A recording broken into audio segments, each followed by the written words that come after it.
Kesi ya kwanza ile ya uhaini, kwa sababu mahakama ya hakimu mkazi wa Dar es Salaam iliyoko pale Kisutu sio mahakama yenye mamlaka ya kusikiliza ile kesi. Ile kesi imeletwa pale kama kwa ajili ya taratibu za uchunguzi wa awali, na baada ya kukamilika ule uchunguzi wa awali, kesi ile inatakiwa ipelekwe, ripoti ya uchunguzi wa awali ikikamilika, basi inatakiwa ipelekwe katika Mahakama Kuu ya Tanzania ili sasa hiyo kesi ianze kusikilizwa rasmi. Kwa hiyo tuko pale Kisutu kama ni sehemu ya muda ya mapito. Tunapita pale, mwisho wa siku kesi ipelekwe katika mahakama ya hakimu mkazi, Mahakama Kuu ya Tanzania. Kesi ile ya kuchapisha taarifa za uongo ambazo zinaendana na kinyume na sheria ya makosa ya kimtandao yenyewe imeshaiva, ipo tayari kwamba sasa zile jana taarifa za awali zilisomwa, maelezo yale ambayo yalikuwa kuangalia kuhusiana na maelezo ambayo ya msingi yanahusiana na lile kosa. Mwenyekiti wetu aliweza jana kukiri kwamba zile taarifa mbili katika ile nyaraka ambazo imewasilishwa na upande wa mashtaka kwamba ni sahihi, ambayo inahusika na majina yake, wapi anakaa na siku gani alishikwa na akafunguliwa mashtaka, kwamba alishikwa anashtakiwa mahakamani kwa makosa ya uhaini na makosa ya kimtandao. Hayo aliakiri, lakini mengine yote ambayo alikuwa amesema pale alikataa, zaidi ya pengine 8 alivikataa.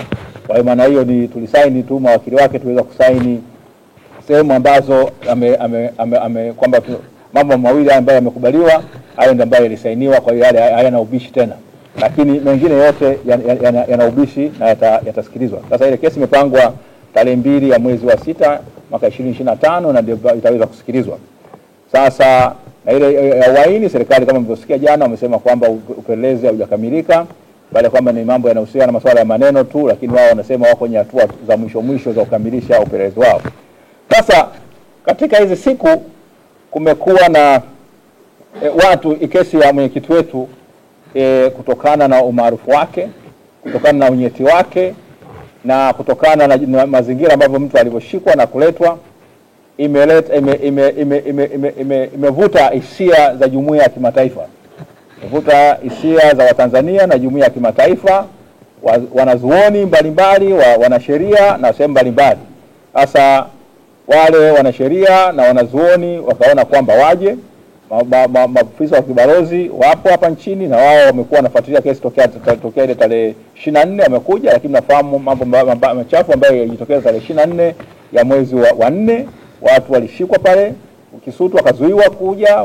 Kulikuwa na mkuu wa mkoa alitoa matamko ya ajabu kabisa kukataza watu wasije. Akawepo Kamanda Mlilo akasema watu wasifike pale mahakamani. Mahakama ikawa imezingirwa na mapolisi kwa namna ya ajabu kabisa, na watu walifika pale kwa kweli ambao hawakuwa mawakili, hali zao zilikuwa mbaya, wengine walipigwa wakaumizwa, na kuna hisia kwamba kuna mmoja wapo alipigwa mpaka akafariki, lakini baada kwamba hizo taarifa kama zimefichwa, wanachama wetu wengi sana kama 25 waliumizwa vibaya, wengine wakatupwa mabepande na sehemu hizo. Na kulikuwa na katibu mkuu hapa alifanya press conference ambayo ilionyesha video mbalimbali za yale mambo, na mpaka hivi leo hatujasikia polisi wakikana kwamba sio kweli. Kwa hiyo ni taarifa ambazo kwa kweli zimefanya dunia nzima ifahamu kwamba kuna ukatili wa ajabu ambao unaendelea katika nchi yetu.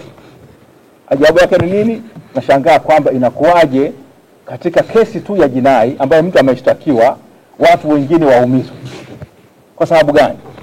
Sasa jumuiya ya kimataifa ilikuja, wakaja hapa tarehe 24 walikuja wachache.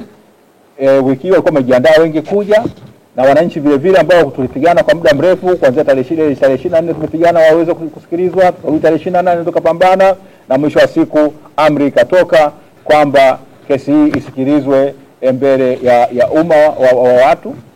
Tarehe 6 ndio amri ikatoka kwamba kesi hii inakuja itajwe na inasikilizwe mbele ya umma. Tunashukuru sana kwamba mahakama mwisho wa siku iliweza kutoa uamuzi huo, kwa sababu unaendana na watu ambao wanajiheshimu, na muhimili ambao unatakiwa kuwa huru na unasimamia maamuzi yake, au takiwi kuwa katika amri au katika kuwa mtero au kwamba kufuata maelekezo ya kutoka mihimili mingine. Mihimili yetu tuna mihimili mitatu. Ibara ya katiba yetu inavyotoa inaainisha kabisa kwamba kutakuwa na mahakama ya Jamhuri ya Muungano ya Tanzania. Sasa ile ni mahakama ambayo inatakiwa kuwa huru, na kutakuwa na muhimili wa utendaji, muhimili wa serikali, kutakuwa na nini na bunge. Yote yametajwa na katiba, yameanzishwa na katiba ya nchi yetu. Si kwamba muhimili mmoja umeanzisha vingine. Lakini maana yake nini? Katiba ni tamko la wananchi wa nchi ile, kwamba wao wanafanya nini, wanaamua kuunda mfumo wao wa namna kuweza kujiongoza na kujitawala, na hawajasema kwamba chombo fulani kimoja ndicho kikubwa kwa kushinda vyombo vingine. Wameanzisha vyombo vitatu vya msingi kabisa ambavyo ni kwamba vinafanya nini, wanasema kwamba vitaweza kufanya mambo yao inavyotakikana. Katika ile dibaji utangulizi unasema hivi, naomba niusome. Kwa kuwa sisi wananchi wa Jamhuri ya Muungano ya Tanzania tumeamua rasmi na kwa dhati kujenga katika nchi yetu jamii inayozingatia misingi ya uhuru, haki, udugu na amani. Na kwa kuwa misingi hiyo yaweza tu kutekelezwa katika jamii yenye demokrasia ambayo serikali yake husimamiwa na bunge lenye wajumbe waliochaguliwa na wanawakilisha wananchi, na pia yenye mahakama huru zinazotekeleza wajibu wa kutoa haki bila woga wala upendeleo wowote, na hivyo kuhakikisha kwamba haki zote za binadamu zinadumishwa na kulindwa, na wajibu wa kila mtu unatekelezwa kwa uaminifu. Hayo ndio Watanzania tulisema hivyo. Tumeanzisha katiba hii tukisema kwamba tunaunda mahakama huru, tunaunda bunge ambalo huru na madhubuti. Kwa hiyo basi katiba hii imetungwa na bunge maalum ya Jamhuri ya Muungano ya Tanzania kwa niaba ya wananchi, kwa madhumuni ya kujenga jamii kama hiyo, na pia kwa ajili ya kuhakikisha kwamba Tanzania inaongozwa na serikali yenye kufuata misingi ya demokrasia, ujamaa na isiyokuwa na dini. Ndivyo ambavyo Watanzania tumeamua. Mahakama zetu zinatakiwa ziwe huru na zionekane zi huru. Sasa unapokuwa na watu wa muhimili tofauti, mkuu wa mkoa, ZCO au mwingineo hata mkuu wa IGP au nani, si mkuu wa muhimili wa mahakama. Huyu ni muhimili unaojitegemea. Na sisi mawakili kwa upande wetu, nikizungumza kama wakili, tuko katika muhimili wa nini wa mahakama. Tunaitwa maafisa wa mahakama. Kwa hiyo inatakiwa kwamba muhimili huo ujitegemee.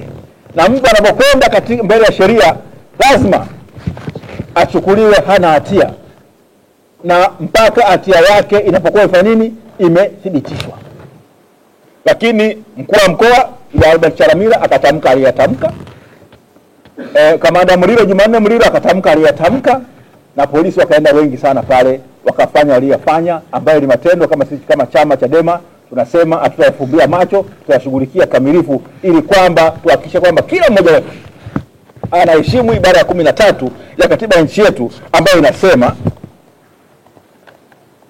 watu wote ni sawa mbele ya sheria na wanayo haki bila ubaguzi wote kulindwa na kupata haki sawa mbele ya sheria. Haijasema rais juu ya sheria.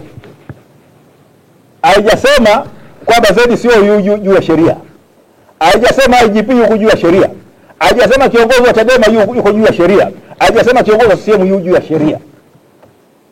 Lakini viongozi hawa ambao wanapochukua madaraka yao, kabla kuchukua madaraka uwapa mbele yetu na mbele ya mkubwa anayewapisha kwamba wataiheshimu, watahifadhi, kuitetea na kuilinda katiba ya Jamhuri ya Muungano wa Tanzania. Matendo yao inabidi yapimwe. Je, wanaviishi viapo vyao? Sasa watu wamekuja hiyo siku wameweza kuangalia watu wakazuiwa. Sasa katika kuja baadhi ya wanasheria na wanazuoni nguri kabisa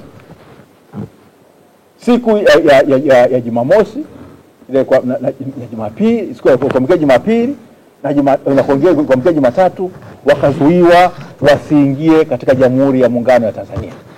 Kwa Martha Karua ambaye mmemsikia, Faith na wakawa wamekataliwa, na baadaye tena huyu Martha Karua alikuwa hata waziri wa sheria wa Kenya, yani mwanasheria nguri wa huko Kenya, lakini anafahamika katika ukanda wa Afrika Mashariki na bara letu la Afrika na ulimwenguni.